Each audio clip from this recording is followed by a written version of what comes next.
Hello, I'm Sheryl, and this is Sleep Tight Relax, a calming bedtime podcast for the young and young at heart.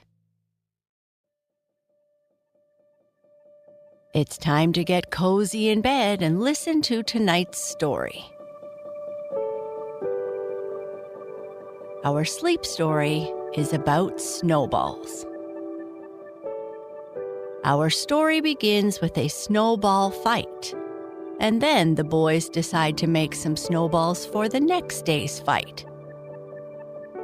That night, when the boys are sleeping, a storm comes and covers up all the snowballs, and they are forgotten until spring, when the snow is melting. When the snowballs hear someone calling to them, they want to know who it is. But when that voice asks for help, they all have a reason not to help, except for snowball number 1.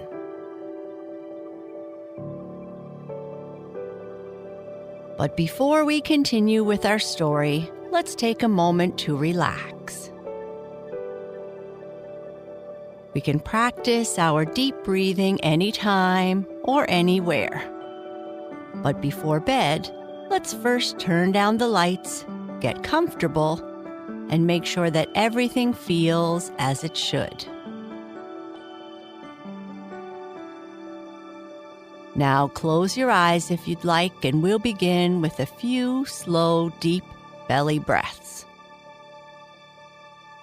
Each time you breathe in, breathe all the way down into your belly.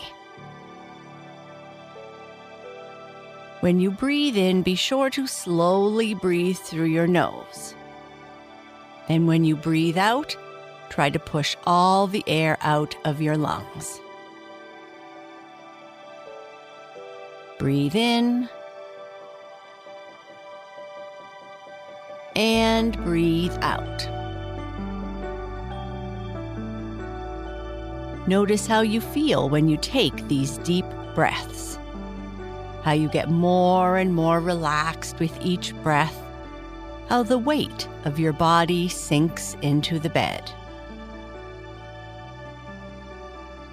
Breathe in and breathe out. Throughout this time of relaxation and our story, thoughts of the day or the day to come may enter your mind. That's okay and normal. When they come, just try to return your attention to your breathing, to the story and music.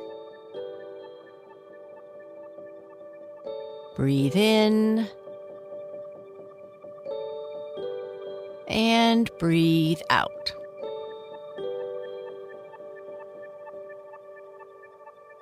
Perfect. Let's continue with the snowball that didn't melt.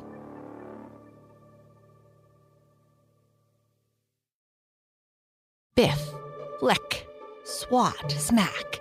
Biff, biff, flick, flick, swat, swat, smack, smack. It was a fine day in midwinter. The sun was just warm and bright enough to make the snow pack easily. The boys in the neighborhood were having the liveliest kind of snowball fight. So that is why there was this. Biff, flick, swat, smack. And this. Biff, biff, flick, flick, swat, swat, smack, smack. But everything ends sometime.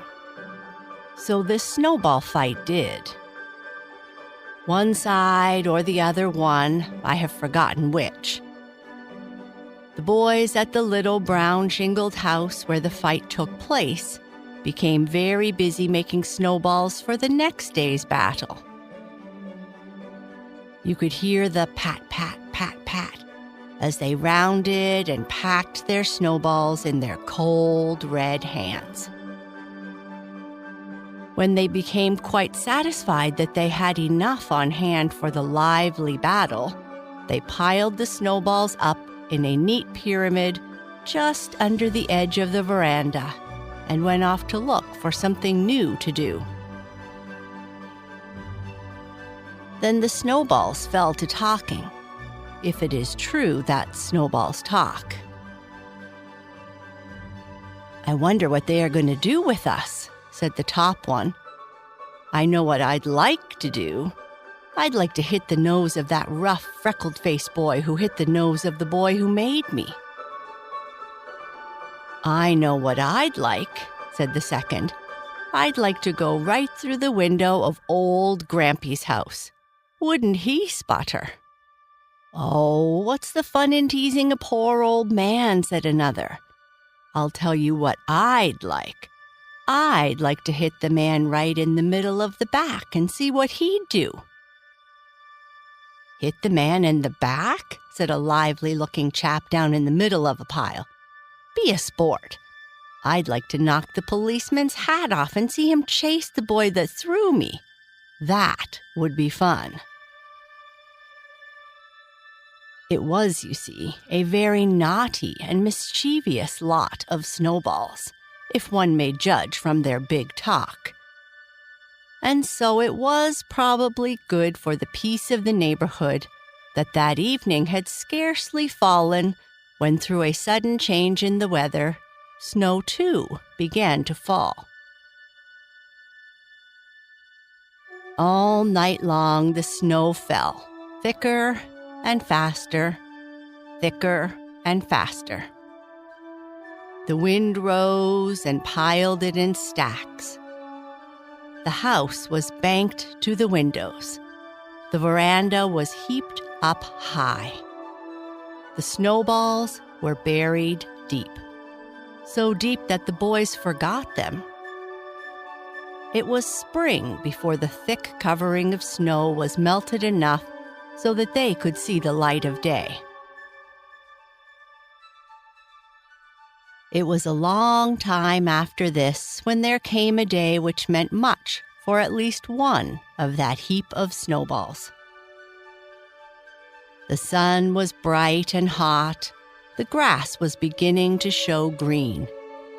The snow had all gone except in a few places on the cold side of the houses and under veranda edges. The snowballs were still piled neatly in the pyramid, but they looked as if they might tumble down almost any minute.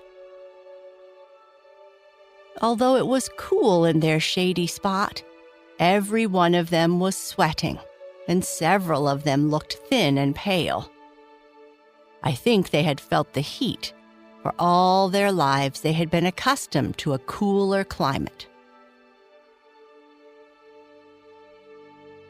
As they were busy mopping their brows and sighing for cooler weather, they heard a sound, between a sigh and a faint moan. They heard it again and again. It was above their heads, out on the lawn, and not far away. It seemed to be in or around a shrub or bush, with a tall, slender stem and a branching top. "What's that?" asked several of the balls at once. They stopped talking and sighing and listened. And as they did so, they could hear words very distinctly, though they were not nearly as loud as a whisper. "Snowball, Snowball, come up here. My head is hot, my throat feels queer. I'm going to faint, I surely fear. Won't some cool snowball come up here?" "Who are you?" asked Snowball number 1, who sat at the tip-top of the pile. "Where are you, and what is your name?" "I'm Life of the Bush. In the bush I dwell. I know not my name, and so I can't tell." "I can't see you," said number 1, as he looked intently up at the branches. "You can't?" said the bush. "Then you must be blind. I'm right up here. But never mind." The voice trailed off weakly. Then they heard it again. I'm going to faint, I really fear. Won't some kind snowball come up here? But you are up so high, how can one get there? We have neither a ladder nor wings, and we do not know how to climb. Number 1 did most of the talking, as he was nearest the bush. I'll tell you how, said Life of the Bush, stopping his rhyme, and talking plainly and simply and sensibly. Just roll down the slope on the lawn to the foot of this bush.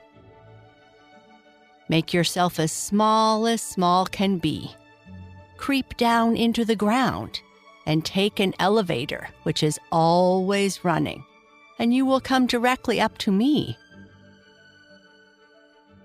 The talking ceased, and the snowballs began to look at each other rather uneasily.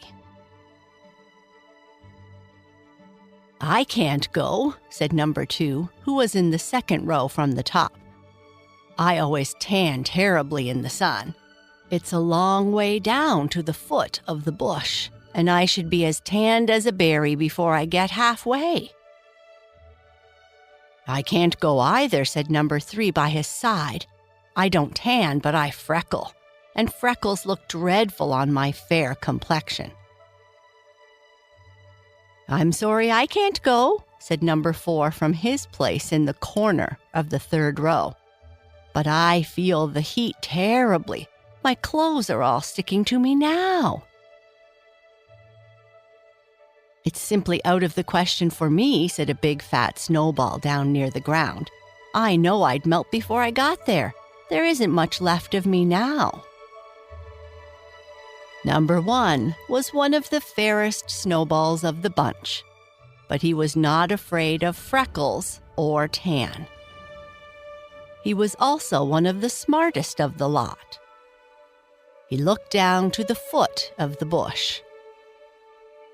It seemed a long way, and the sun was certainly burning hot.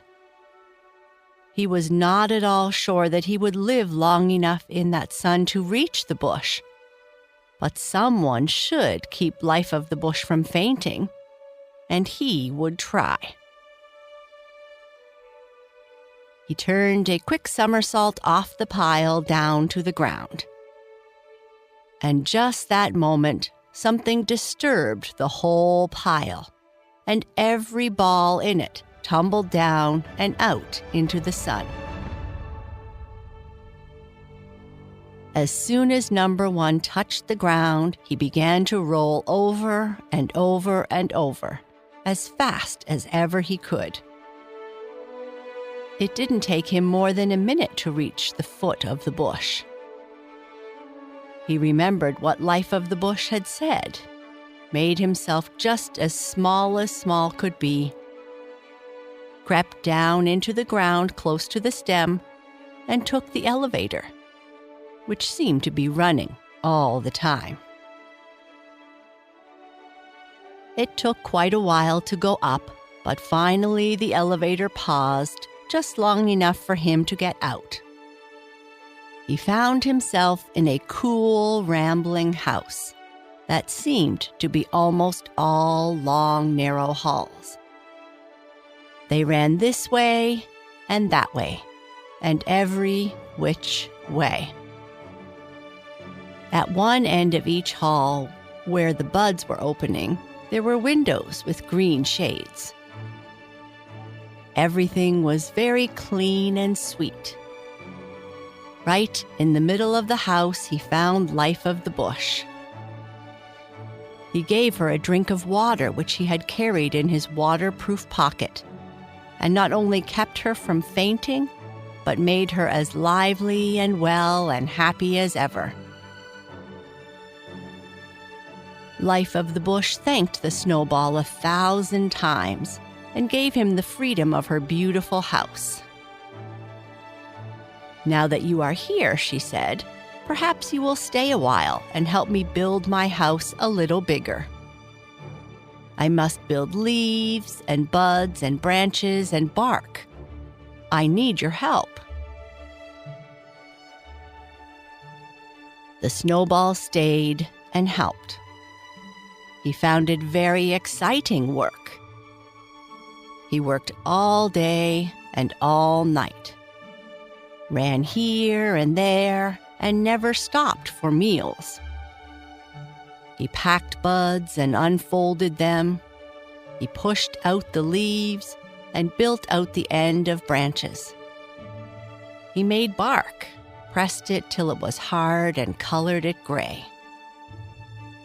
Day after day, he worked at his tasks as if they gave him the greatest joy in the world. But now and then, Life of the Bush saw him gazing out of the window as if he were a bit homesick to get out of doors again. "Stay with me a little longer," she said, "to help me build my blossoms, and then I will send you out of doors on a beautiful errand to stay as long as your heart desires." So Snowball stayed and helped Life of the Bush build her blossoms. Basket after basket of white stuff, as white as snowflakes, but ever so much smaller, he carried out to the ends of the branches. Jar after jar of perfume he carried too, until the blossoms were quite complete. Then one evening, it was the last of May or early June, Life of the Bush called him. "Tomorrow," she said, "there is to be a great garden festival. A prize is to be given for the most original and beautiful blossom. All the flowers of the season will be here in the garden. You have been a good friend and a faithful helper. For reward, you may go to the festival and stay as long as your heart desires." "But how shall I go?" asked the Snowball. "Right out through the end of one of my branches," said Life of the Bush. "But I will fall off," said the Snowball.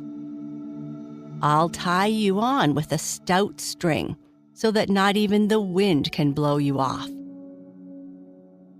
"But it's hot outside. I will melt." "Oh no, I've changed you so the hottest sun cannot melt you." "But how can I get out through the end of the branch?" asked the Snowball, who could not get it through his head that he could really get out to the end of the branch and stay there all day and not fall off or melt. "Make yourself very small, just as small as when you came up to me, and you can go out as easily as you run along these halls," said Life of the Bush. The Snowball became quite excited. The festival was to begin very early in the morning. Besides, he wanted to see, if he could, what had become of the other snowballs. So he decided that he would go out on the branch that night while it was dark and be there for the whole day's fun. So he made himself very small, ran along the hall, crept out through a tiny green door, and found himself tied securely to a swaying branch. The air was cool and sweet.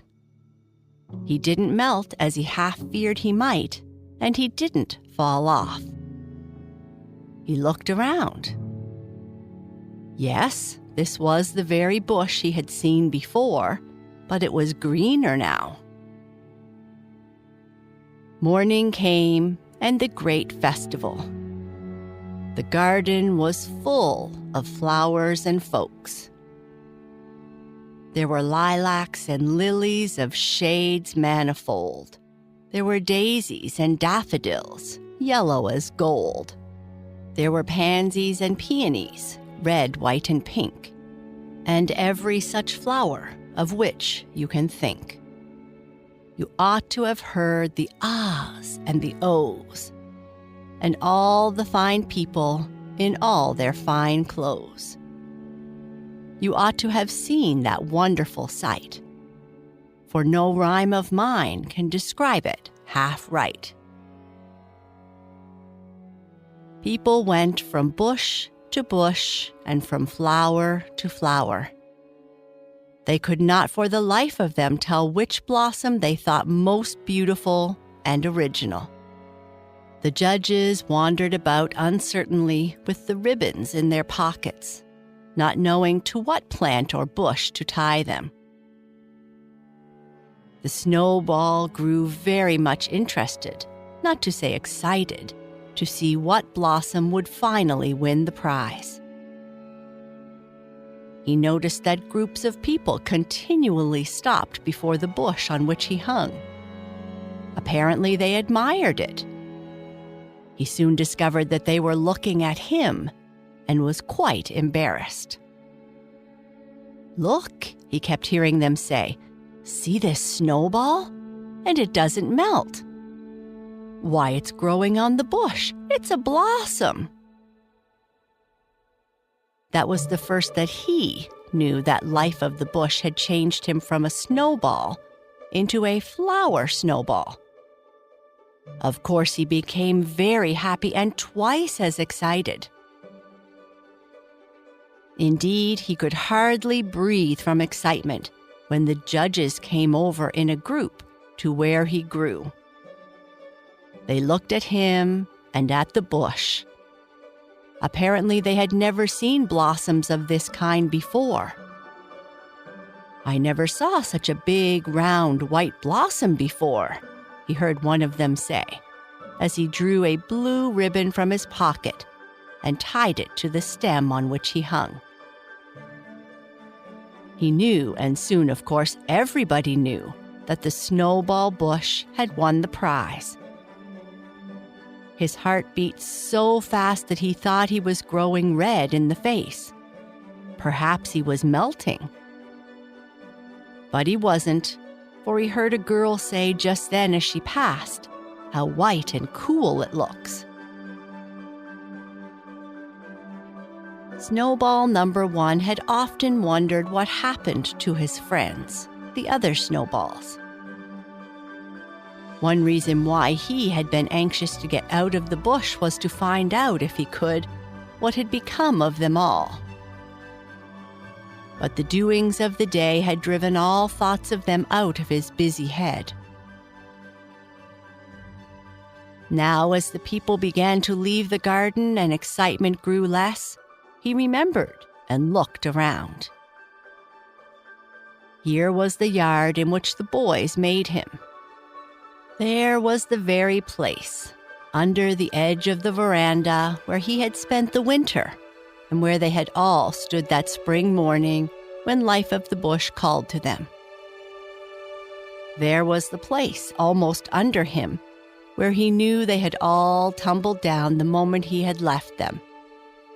But not a trace of a snowball could be seen. Of course not. They had all disappeared long ago, the very day, indeed, in which they had tumbled down. Before noon, the hot sun had melted them, every one, and carried them away, tan and freckles and all, and no one ever heard of them again. Number 1, who ran right out into the sun, was the only snowball that didn't melt.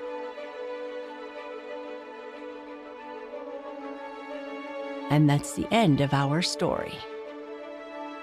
Sleep tight.